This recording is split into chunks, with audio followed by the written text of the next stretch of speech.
Xenia debía tener unos 26 años cuando tomó la gran decisión de su vida. Vivía en San Petersburgo, en la época en que Rusia era un gran imperio gobernado por Catalina la Grande.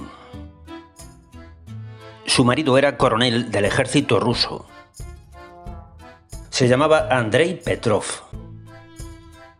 Xenia y Andrei, dos jóvenes y enamorados llenos de ilusiones, se acababan de casar. Se habían prometido amor eterno y vivían felices, deseando que su amor durase toda la vida. Este dibujo lleva por título El último día que Andrei y Xenia estuvieron juntos. Andrei falleció de modo totalmente inesperado. Xenia solo pudo rezar una oración ante su cadáver. Había quedado viuda cuando apenas estaba recién casada. Aplastada por el dolor, Xenia, antes de que su marido fuera enterrado, prometió que rezaría por él toda la vida. Y durante toda su vida, Xenia cumplió fielmente esta decisión, pero lo hizo del modo más radical y extremo que nadie podría haber imaginado. Regaló su casa y todas sus posesiones, se vistió con las ropas de militar de su marido. Anunció a todo el mundo que era ella la que había muerto y que él seguía vivo. Exigía que la llamaran Andrei. Se pasaba el día andando por las calles de la ciudad como un mendigo vagabundo. Conversaba con los que querían escucharla. Nadie sabía dónde se refugiaba por las noches. Todos entendieron que se había vuelto loca. Xenia nunca pedía limosna, nunca parecía estar necesitada o enferma. Cuando el uniforme militar de su marido quedó gastado e inservible, pasó a vestirse con un abrigo verde y una falda roja.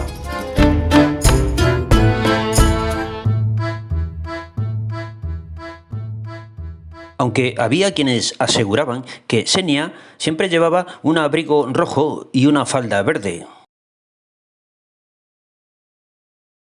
Naturalmente, todo lo que sabemos de ella son conjeturas y habladurías que perduraron tras su muerte. Hay muy pocos datos seguros, confirmados y fiables.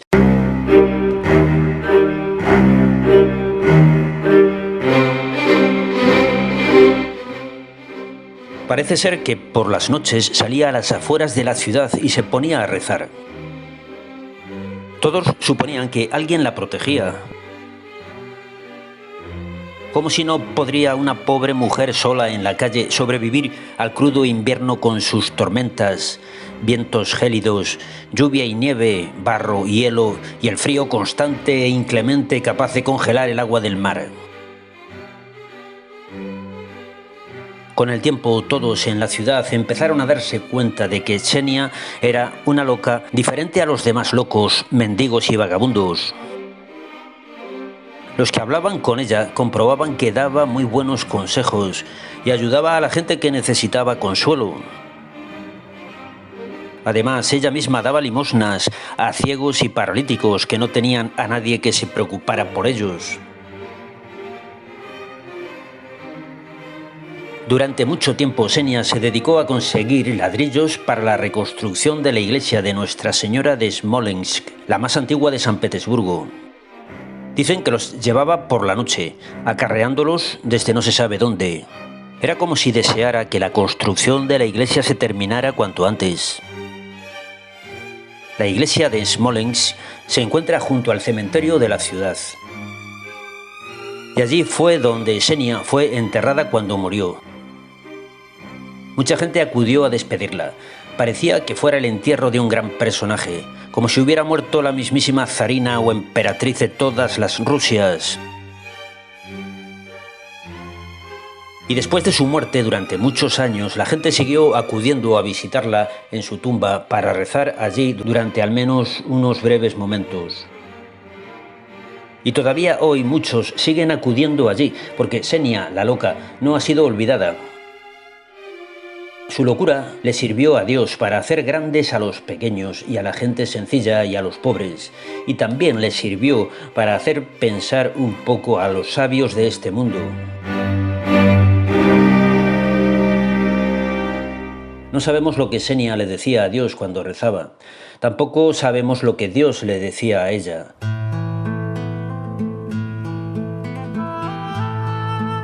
Podemos suponer que Xenia aceptó tener que vivir con ese gran sufrimiento, haber perdido a su marido, el amor de su vida, continuamente presente en su corazón.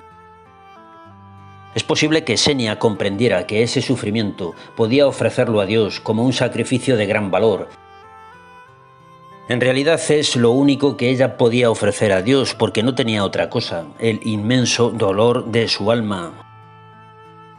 Y seguramente Dios aceptó el sacrificio de Xenia. Solo la gente sencilla, los pequeños, los humildes y los pobres de espíritu pueden entender estas cosas y vivir con alegría en medio de grandes sufrimientos. Suponemos que Xenia ofrecía su dolor a Dios por su marido y por las personas necesitadas que vivían en San Petersburgo.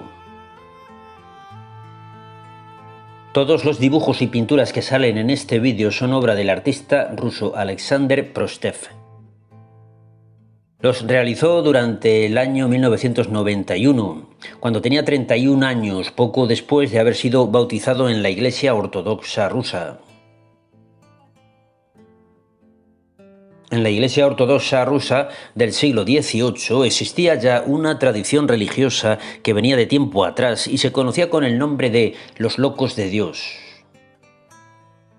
Así se denominaba a unos monjes que en vez de vivir en un monasterio o en una ermita en un monte, andaban de pueblo en pueblo o de ciudad en ciudad, como peregrinos o más bien como vagabundos.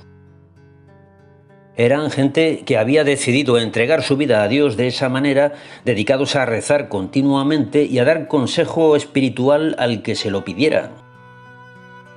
Digamos que eran monjes itinerantes, eran como peregrinos, aunque no viajaban a un lugar determinado. Se les llamaba los locos de Dios. En realidad, la expresión utilizada en ruso era aún más despectiva, pues se debería traducir como los tontos o los idiotas de Dios. Este que ves aquí es obra del pintor ruso del siglo XIX, Pavel Svedomsky. Este otro es del pintor Pavel Rishenko-Viktorovich.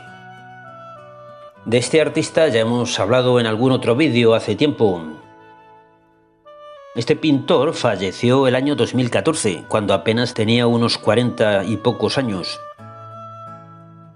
Se había dedicado a la pintura de tema histórico para ilustrar grandes momentos de la historia de Rusia.